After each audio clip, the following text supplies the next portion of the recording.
es lo que más nos importa. Isabel. Gracias, buenos días a todos.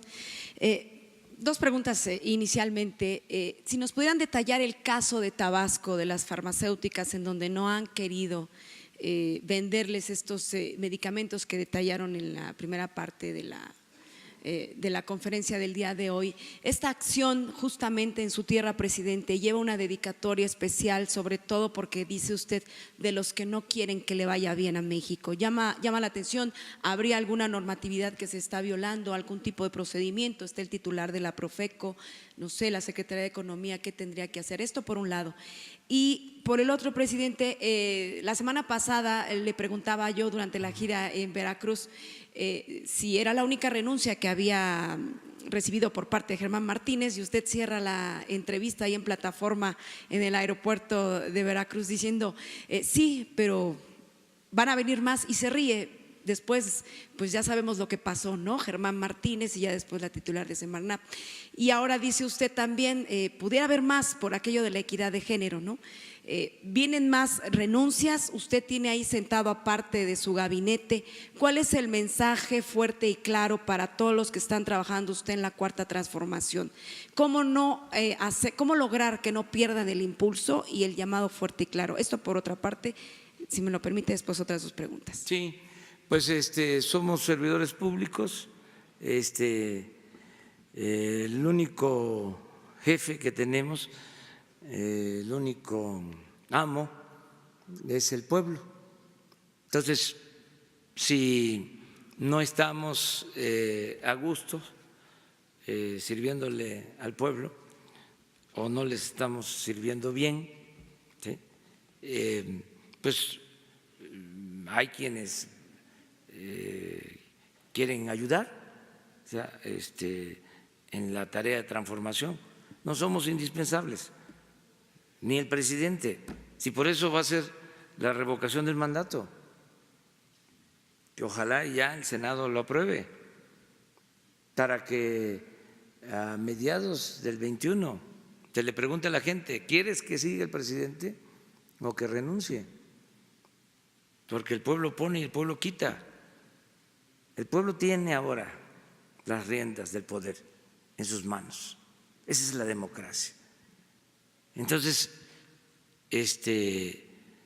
tenemos que portarnos bien todos y dar el ejemplo, los servidores públicos. Somos los más obligados a actuar con rectitud y no sabemos qué nos depara el destino en esta situación, hay que esperar, pero pues no vamos a echar raíces, no vamos a ser eternos. Este es un proceso, claro que hay que aprovechar el tiempo para transformar, para seguir adelante. Acerca de lo de las medicinas y de la negativa a venderle a una institución de salud en Tabasco, no tenía yo la información, pero aquí el doctor Alcocer puede hablar de esto. Lo que sí quiero, porque todo lo que hacemos debe ser pedagógico, antes se decía que la política era asunto de los políticos, que la economía era asunto de los economistas, de los técnicos. No, la política, la economía es asunto de todos. Además, no es tan difícil de entender, no es tan complejo. Se requiere sentido común, juicio práctico, nada más.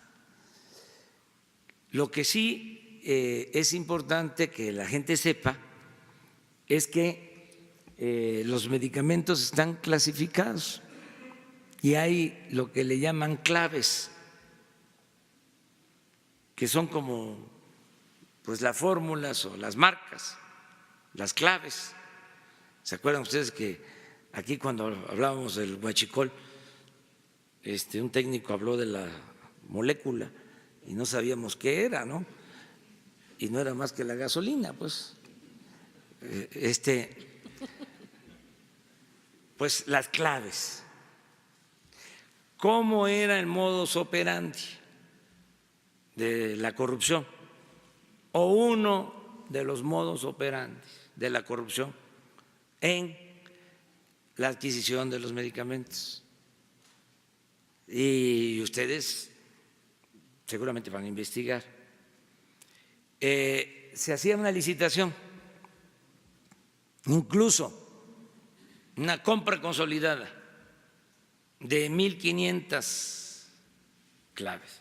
Se ponían de acuerdo y nada más vendían 1.000 y quedaban 500 sin compromiso de venta.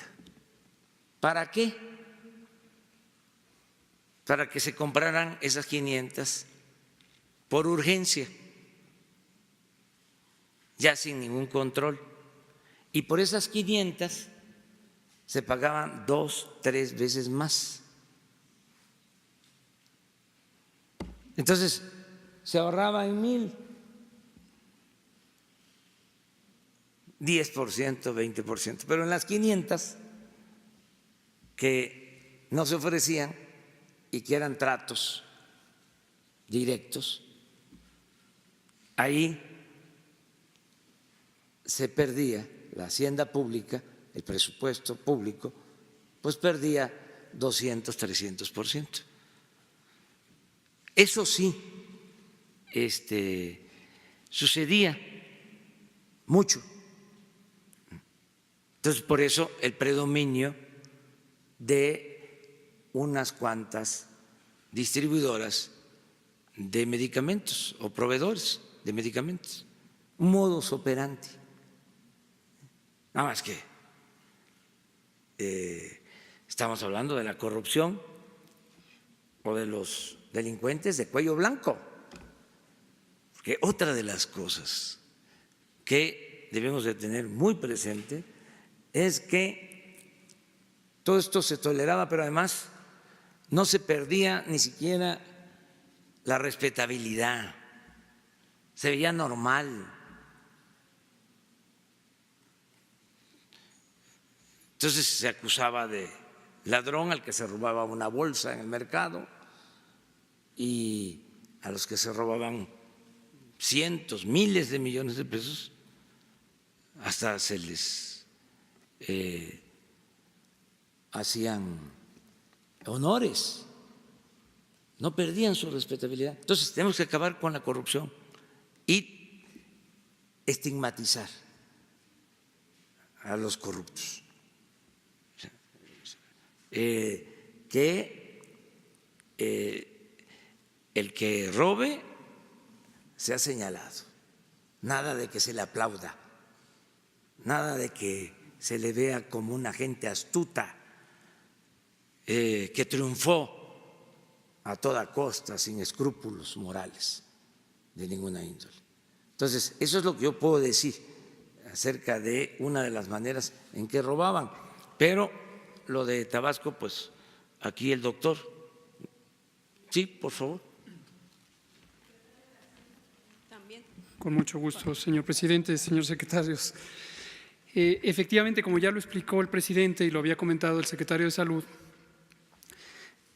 existían distintos mecanismos de uso faccioso del mercado de insumos para la salud. Y cabe destacar que en casi cualquier esquema de corrupción uno encuentra la coparticipación o la complicidad de funcionarios públicos y agentes privados. Y esto vale la pena destacarlo porque el combate a la corrupción tiene que ser sistémico, tiene que ser general, profundo. No se puede tener un discurso donde solamente se identifican los cómplices al interior del gobierno. Evidentemente esto es totalmente inaceptable, pero también existe complicidad en el lado privado. Entonces, cuando uno quiere reordenar, transformar la nación y tener una nación justa, una nación equilibrada, tiene que considerar que todos tenemos que ser partícipes de una nación que se basa en las leyes y que se basa en la confianza.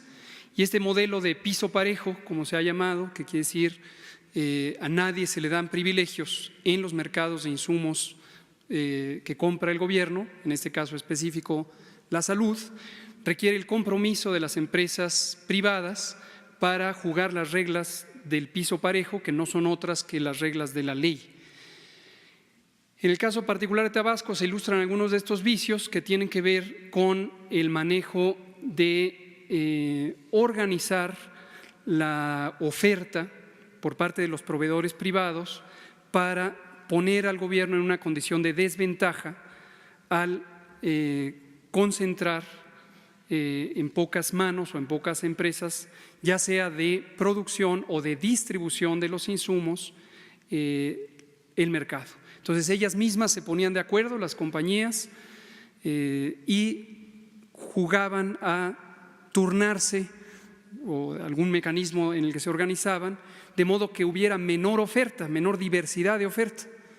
Y mientras que en nuestro artículo 28 de la Constitución y la Ley de Adquisiciones hablan del imperativo de tener una competencia abierta en el mercado de insumos, las propias compañías, insisto, ya sea productoras o distribuidoras, reducían esa competencia y se ponían de acuerdo, de modo que el gobierno tenía menos opciones donde elegir y, desde luego, privaba el aumento de precios exorbitantes, más allá de lo que es adecuado.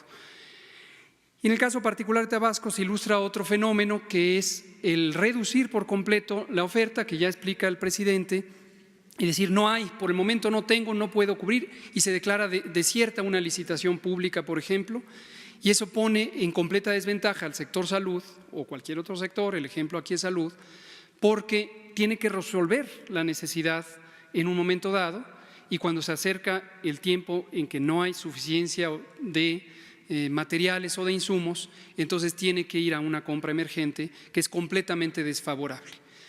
Lo que estamos buscando es reordenar con estricto apego a la ley la dinámica del mercado. Lo que hicimos con los antirretrovirales ilustra precisamente eso.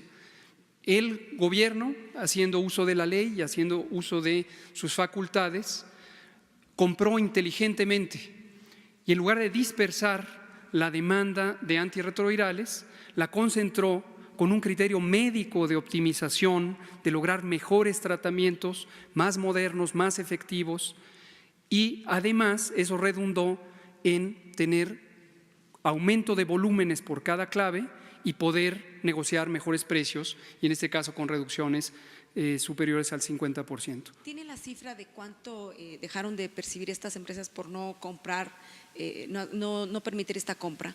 Esta operación. ¿Se refiere a las de Tabasco? ¿O se sí, a las de anteriores? Tabasco, específico. Tenemos varios elementos que se están trabajando, todavía creo que es temprano para dar a conocer la información. Si el presidente lo considera pertinente, el secretario de Salud, el secretario de Hacienda, quizás será pertinente dar ejemplos específicos una vez que lo resolvamos. Pero en este momento, y agradezco, como lo hice anteriormente, el excelente trabajo de la maestra Raquel Buenrostro, estamos trabajando precisamente en poner en juego estos elementos que se basan en la ley, se basan en los principios de transparencia y competitividad económica y que simplemente estamos ejerciéndolos, que anteriormente no se ejercían más que en el discurso. Pero no hay sanciones para las empresas farmacéuticas. Insisto, es todavía muy temprano, es un proceso que está en deliberación, tanto en la parte de negociación como en su momento en la parte de fiscalización y eventualmente las sanciones si es que estas aplican. Solo una precisión, ¿por qué solo se lograron acuerdos con 22 estados y no con las 31 entidades de la República? ¿Respecto a compras? Sí, básicamente lo que hicimos fue lo siguiente, y aquí vale la pena destacar la dinámica estatal versus la dinámica nacional. Algunos insumos para la salud es muy factible comprarlos de manera central, y esto nos permite precisamente estos esquemas de concentración de la demanda que a su vez permiten mejores negociaciones. En el pasado, las entidades federativas tenían la completa libertad de hacer compras de distintos insumos, y el gobierno tenía también a nivel central la facultad de decidir mediante el mecanismo de financiamiento que existía a través del Seguro Popular, de decidir si transfería recursos en dinero, recursos financieros o recursos en especie, comprar centralmente y destinarlo a los estados. Y esto, en muchos casos, se perdieron oportunidades por no tomar la decisión de hacer compras centralizadas. Ahorita estamos teniendo un cuidadoso análisis de equilibrio, y esto quiero destacarlo también por lo que ha ocurrido de rumores en la prensa, de que a veces pareciera la opinión pública percibir que privilegiamos el combate a la corrupción sobre la protección de la salud, y esto no es el caso. Para nosotros es indispensable proteger la salud, esa es la obligación de nuestro gobierno a través de la Secretaría de Salud y las instituciones de seguridad social, y lo vamos a hacer con toda responsabilidad y todo cuidado. Pero eso no nos va a inhibir de combatir la corrupción por las importantes consecuencias que tiene sobre la propia salud, sobre la propia efectividad del Sistema Nacional de Salud y las demás implicaciones económicas. Entonces, en algunas situaciones en donde hemos calculado que es pertinente por razones de eficiencia en el proceso de adquisiciones o porque hay existencias o porque hay contratos previamente establecidos que permitirán la adquisición de los bienes, los estamos continuando, pero nuestro impulso mayor es a lograr un esquema de muy buena coordinación con los gobiernos libres y soberanos de las entidades federativas bajo la rectoría de la Secretaría de Salud en uso de sus facultades legales.